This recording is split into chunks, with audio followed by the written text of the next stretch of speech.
Բարև ձեզ, Վարշավայից իր աշխատանքն է շարունակում ՎՏ Հայաստան Նյուզը։ Տաղավարում աշխատում է Ռազմիկ Մարտիրոսյանը։ Երբ կբացվի Գյումրի-Կարս երկաթգիծը, Ուկրաինայի հասել հայկական ծաղիկների առաջին խմբաքանակը, ինչ լիազորություններ կունենա 64 մանդատ ստացած քաղաքացիական պայմանագիրը, Իրան-Միացյալ Նահանգներ համաձայնագրի ստորագրումն ինչ ազդեցություն կունենա տարածաշրջանի վրա, այս եւ այլ թեմաների վերաբերյալ կխոսենք առաջիկա րոպեներին։ Գյումրի-Կարս երկաթգիծը երբ կբացվի, Հայաստան-Թուրքիա հարաբերությունների կարգավորման հարցով հատուկ բանագնաց Ռուբեն Ռուբինյանը նշել է, որ քննարկումներ են ընթանում։ Նա նաև խոսել է երկկողմ հարաբերություններում առկա առաջընթացի մասին։ Թուրքիան պաշտոնապես հայտարարել է, որ նպատակը այդ երկաթգծի վերագործարկումն է։ Եվ հետևաբար մենք անկալում ենք, որ այդ երկաթգիծը պետք է հնարավորինս առաջ վերագործարկել։ Նույնն էլ դրան է վերաբերվում եւ մենք ակնկալում ենք, որ բոլոր պայմանավորվածությունները պետք է իրագործվեն, բայց ես կրկին պետք է շեշտեմ, որ վերջին ամիսներին երկու շատ կարևոր բան է տեղի ունեցել, որի մասին ձեզ պատմեցի եւ դա պետք է գնահատել։ Պարոն Ռուբինյան, Եվ վերջին հարցը։ Ձեզ համար բացատրությունը կամ պատճառը հասկանալի է, ի վերջո Թուրքիան շատ բան հասկանալի է, պայմանավորվածությունները կան, բայց ի վերջո ինչու չի կատարում առնվազն այդ երրորդ երկրների համար սահմանը բացելու առաջին պայմանավորվածությունը։ Չգիտեմ, ես հույս ունեմ, որ պայմանավորվածությունը կիրագործվի եւ ես նաեւ կարծում եմ, որ նման քայլերը, ինչպիսիք էին ուղիղ առևտրի մեկնարկը Ախալքալա-Կարս երկաթգծի ապա շրջափակումը Հայաստանի համար շատ կարևոր քայլեր են եւ մենք գնահատում ենք այդ քայլերը եւ կարծում ենք, որ նման քայլերը պետք է շարունակվեն եւ նրանք կշարունակվեն։ Շնորհակալություն։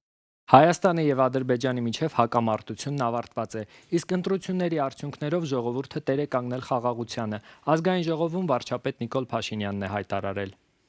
2025 թվականը այն տարին է, որտեղ մենք լիարժեք արձանագրեցինք, որ ունենք խաղաղություն, ունենք հաստատված խաղաղություն եւ ըստ էության ունենք հակամարտության ավարտ Հայաստանի Հանրապետության եւ Ադրբեջանի Հանրապետության միջև։ Պիտի արձանագրենք, որ 2026 թվականին այդ փաստը լեգիտիմություն ստացավ եւ վերաարձանագրվեց Հայաստանի Հանրապետության ժողովրդի կատարած ընտրությամբ եւ քվեարկությամբ, որովհետեւ 2026 թվականի ընտրությունների արդյունքներով Հայաստանի Հանրապետության ժողովուրդը տեր կանգնեց խաղաղությանը։ Ռուսաստանի կողմից կիրառվող սահմանափակումների ֆոնին Ուկրաինա է հասել հայկական ծաղիկների առաջին խմբաքանակը։ Մեկ բեռնատարով Ուկրաինայի արտահանվել 9500 ծաղիկ, առաջիկայում էլ Ուկրաինա կհասնի հայկական ծաղիկներով բեռնված երկրորդ բեռնատարը։ Հայաստանն արդեն իսկ ծաղիկների մեկ խմբաքանակ 5500 ծաղիկ էլ արտահանել է Լատվիա։ Հայկական ծաղիկների համար կարող է բացվել նաև նիդերլանդական շուկան։ Նիդերլանդների արտաքին գործերի նախարարը հայտարարել էր, որ ծաղկաբուծական միջազգային ամենախոշոր շուկան բացում է իր դռները հայկական ծաղիկ արտադրողների համար, այդպիսով կապելով հայկական ծաղիկ արտադրողներին Եվրոպայի եւ Եվրոպայից դուրս գտնվող գնորդների հետ։ Կենտրոնական ընտրական հանձնաժողովի որոշման արդյունքում Բարգավաճ Հայաստանը ներկայացված չի լինի խորհրդարանում։ Ընդդիմությունն ընտրությունների արդյունքների լեգիտիմությունը կասկածի տակ է դնում։ Ինչ իրավական մեխանիզմներ կան այս խնդիրը լուծելու համար։ Ներկայիս արդյունքներով ինչ լիազորություններ կունենա 64 մանդատ ստացած քաղաքացիական պայմանագիրը։ Իրավաբանական գիտությունների թեկնածու դոցենտ արդարադատության նախկին նախարար Արփինե Հովհաննիսյանի հետ կզրուցենք նշված թեմաներով։ Կենտրոնական ընտրական հանձնաժողովի որոշումից հետո ընդդիմությունը որոշել է դիմել սահմանադրական դատարան եւ դա կարծես թե այլ վստահաբար վերջին հանգրվանն է ընտրությունների արդյունքների վիճարկման մասով, մանավանդ որ ընդդիմությունը նաեւ որպես փաստարկ օգտագործում է վարչական դատարանի կողմից Կենտրոնական ընտրական հանձնաժողովի կողմից վերաքվեարկություն անցկացնելու անհրաժեշտության վերաբերյալ պնդումը։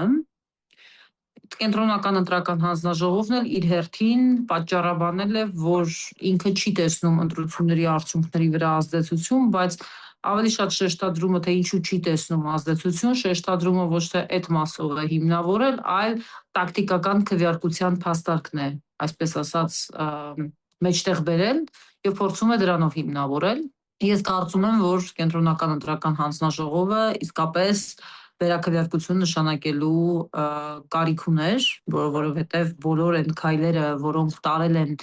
այդ ընտրատեղամասերում ընտրական ուրեմն քվեարկության արդյունքների անվավեր ճանաչման, կարծես թե ընտրական օրենսգրքի տրամաբանության մեջ բերում էին այն համոզմունքին, որ պետք է վերաքվեարկություն նշանակվեր։ Հիմա ինչու չեն նշանակել իրենք, լավ փաստարկ չկա։ Միակ փաստարկը, որը օգտագործվում է, տակտիկական քվեարկությունն է, բայց տակտիկական քվեարկության մասով իրենց պնդումը գոյություն ունենալու իրավունք ունի, ավելին ասեմ, իսկապես այդպիսի բան կա, բայց որ ինչ է նշանակում տակտիկական, քվեարկություն, ասում են, դե գիտեք, մյուս ընտրողները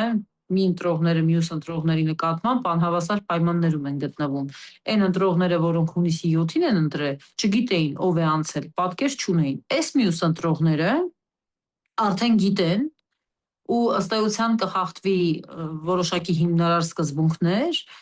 փաստացի կստացվի, որ բոլորը մեկի դեմ սկզբունքով կարող են քվեարկություն իրականացնել։ Կա այդպիսի ճշմարտություն, կա անգամ կարող է այդպիսի մեկնաբանություն անգամ գոյություն ունենալու իրավունք ունենալու կամ վաստակել, բայց խնդիրը նրանում է, որ դա մեկնաբանություն է, դա կենտրոնական ընտրական հանձնաժողովի տեսակետն է, դա օրենսգրքի համապատասխան նորմի սեփական մեկնաբանություն է,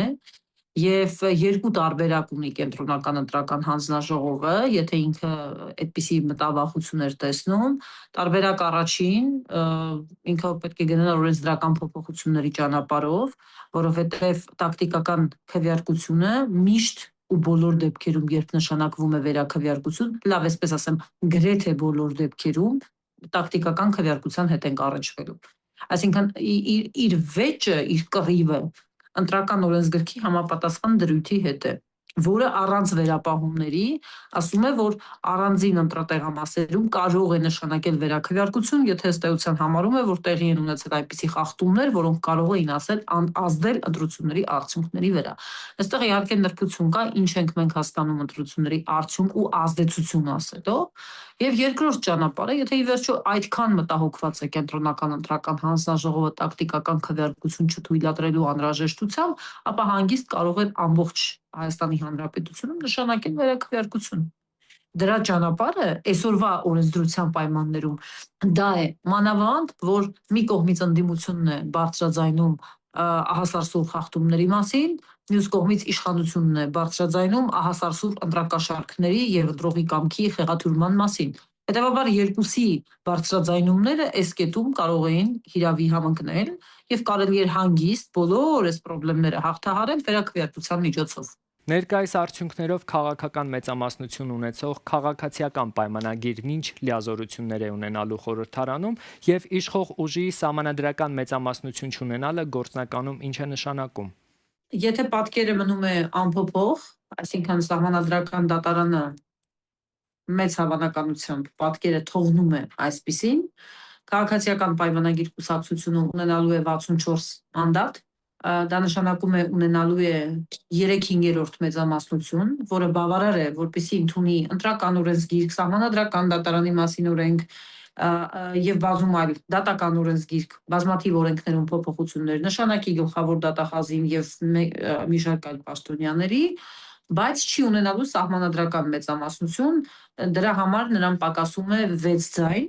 այսինքն ինքը չունի սահմանադրության նախագիծը կամ սահմանադրության համապատասխան հոդվածներում, սահմանադրության 202-րդ հոդվածով նախատեսված հոդվածներում փոփոխություններ կատարելու հնարավորություն, բայց մի այսպես ճշտում, դա իրեն ի բնե բաշխված մանդատների կազմ չի, այսինքն դա բաշխվածություն է, եթե իրեն պետք է սահմանադրական մեծամասնություն, որը ինքը չունի, ինքը դա պետք է հաղթահարի այլոցից ձայներ ըստ էության վերցնելով։ Այն անձանցից, այն ուժերից, այն սուբյեկտներից, որոնք կլինեն խորհրդարանում։ Սահմանադրական փոփոխությունների գնալու ինչ որ այլ տարբերակներ կան։ Ոչ, սահմանադրության 202-րդ հոդվածը հետևյալ տրամաբանությամբ է կառուցված, կան հոդվածներ, իսկ այդ հոդվածներում ակնհայտորեն իշխանությունը բարձրաձայնել է փոփոխությունների մասին, այսինքն կա X հոդվածներ, որոնք դու պետք է փոխես հանրաքվեով եւ սահմանադրության նախագիծ։ Եթե ամբողջ սահմանադրության նախագիծ ես դնում քվեարկության կամ որոշակի հոդվածներ, դու ունես ըստ էության հետևյալ ճանապարհը։ նախաձեռնում են կամ ԱԺ կամ կառավարությունը կամ քաղաքացիները 200,000-ով, այդ նախագիծը գալիս է խորհրդարան, քվեարկվում 2/3-ով, հա, քվեարկվում 2/3-ով, որից հետո դրվում հանրաքվեի։ Չկա տարբերակ, Սահմանության 202-րդ հոդվածը հստակ սահմանում է այդ ճանապարհը, այսինքն այն փոփոխությունները, որոնք իշխանությունը մտադրվել է անել, իշխանությունը չի կարող դրանք անել ազգային ժողովով, օրինակ փոխելով Սահմանություն հանրաքվեի չտանելով, հա, կամ չգիտեմ, փորձելով հաղթահարել 3/5-ով դա անցկացնել։ Դրանք այդ դեպքերը չեն, դրանք այդ փոփոխությունները չեն։ Եթե խոսքը վերաբերում է իշխանությունների կողմից սահմանադրության նախագիծը ապագա խորհրդարանում անցկացնելու հնարավորությանը։ Իրան-Միացյալ Նահանգներ հնարավոր համաձայնագրի ստորագրումն ինչ կփոխի տարածաշրջանում, ինչ կերպ կազդի Հայաստանի հետ երկու երկրների հարաբերությունների եւ մասնավորապես TRIP-ի իրագործման վրա։ Թեմաների վերաբերյալ կզրուցենք Լոնդոնյան համալսարանական քոլեջի դասախոս դոկտոր Էդուարդ Աբրահամյանի հետ։ Այն տեղեկությունները, որ այս պահի դրությամբ կան, ըստ էության հուշում են, որ կողմերը վերադառնում են նույն ուժային կոնֆիգուրացիային իրականությանը, որը որ առկա էր մինչև պատերազմը, այսինքն Հորմուզի նեղուցի դեբլոկադա, ապաշրջափակում Իրանի կողմից եւ Միացյալ Նահանգների կողմից, Իրանը այնտեղ պահանջում է Լիբանանի ուղղությամբ նույնպես զինադադար, որը Ամերիկայի կողմից ըստ էության բավարարվել է, դա նշանակում է, որ Միացյալ Նահանգները ճնշում են գործադրել եւ շարունակում են երևի թե գործադրել Իսրայելի վրա այս հարցում։ Իրանական կողմը ոնց որ թե բավարարվում է նաեւ այդ իրենց իրանական պահանջը սառեցված ասետների վերաբերյալ, դա մոտ 25-24 միլիարդ դոլարի իրանական գումարի վերադարձի մասին է։ Սա նախ եւ առաջ տնտեսության բարելավման համար է եւ հասկանալի է, որ Տրամպը սա անում է ելնելով ահռելի տնտեսական ճնշումներից, նաեւ հաշվի առնելով այն հանգամանքը, որ ընտրություններ են սպասվում նոյեմբերին, կարծես թե Միացյալ Նահանգներում։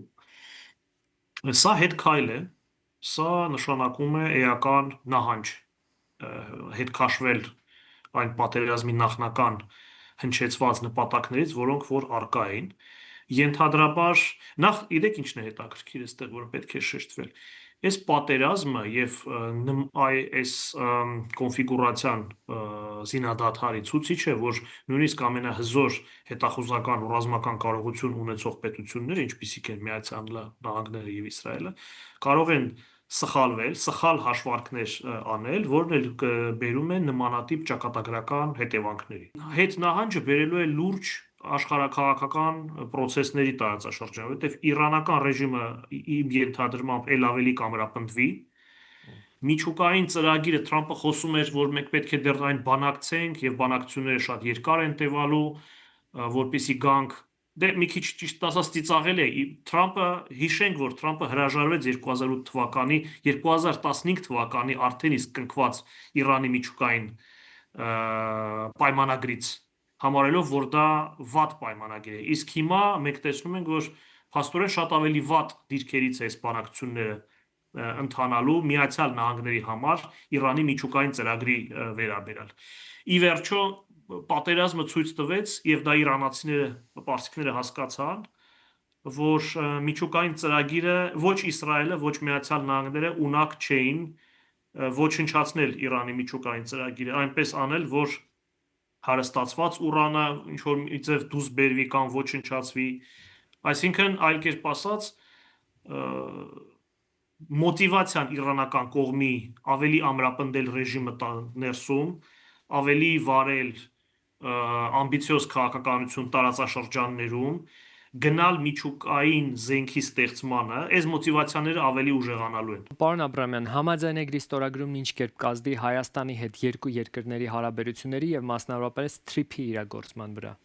Նախ պետք է արձանագրել, որ իրանական կողմը ակնհայտ նեգատիվ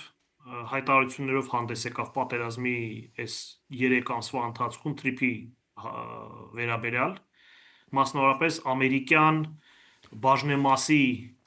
եւ ամերիկյան ներկայության վերաբերյալ։ Այսինքն մենք ակնհայտորեն այստեղ ունենք իրանական կողմ, որը եթե մինչև պատերազմը դեմ չէր